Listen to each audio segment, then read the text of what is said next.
જૂનાગઢની આલ્ફા વિદ્યા સંકુલ સામે વાલીઓએ આક્ષેપ કર્યા। હોસ્ટેલમાં ભણતા બાળકોની યોગ્ય કાળજી ન રખાતી હોવાનો આક્ષેપ છે। બાળકો સાથે થઈ રહેલી બેદરકારીથી વાલીઓ હોસ્ટેલ પહોંચ્યા। વિદ્યાર્થીઓને બેફામ માર મરાતો હોવાનો પણ આક્ષેપ લગાવ્યો। બાળકો બીમાર પડે તો વાલીઓને જાણ નથી કરાતી। કેમ્પસ ડાયરેક્ટરનું વાલીઓના તમામ આક્ષેપો અંગે નિવેદન કે બાળકોના સ્વાસ્થ્ય માટે બહારના નાસ્તા પર મનાઈ છે। વિદ્યાર્થીઓને માર મારવાના આક્ષેપ સંપૂર્ણ પાયે વિહોણા। બીમાર બાળકની વાલીઓને જાણ કરાય છે। હોસ્ટેલમાં કુલ 800 જેટલા વિદ્યાર્થીઓ અભ્યાસ કરે છે।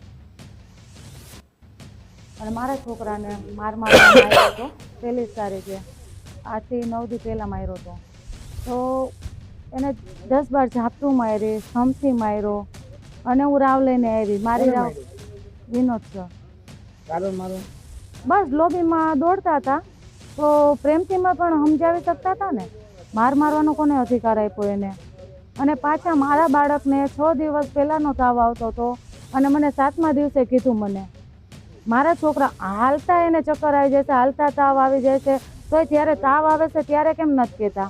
આને એવો તાવ આવી ગયો કે એ કોમામાં આવવાની તૈયારીમાં હોવા છતાં ત્યાં સુધી મને જાણ ન કરી। બરાબર, આની પરિસ્થિતિ એકદમ બગડી ગઈ। પછી મને જાણ કરી શનિવારે રાત્રે 9 વાગે 1 તારીખે। હું રવિવારને 2 ઓગસ્ટે અહીં લેવા આવ્યો તો 10:30 થઈ ગયા હતા। મારા છોકરાને શું બોલવું, કેમ બેસવું કે કેમ ચાલવું એવી બિલકુલ ભાન નથી। હું રિક્ષામાં લઈને બહાર નીકળ્યો, મારો છોકરો રિક્ષામાં પડી ગયો હતો। પછી જૂનાગઢમાં એક ડૉક્ટર પાસે ઇમરજન્સી સારવાર લેવડાવી।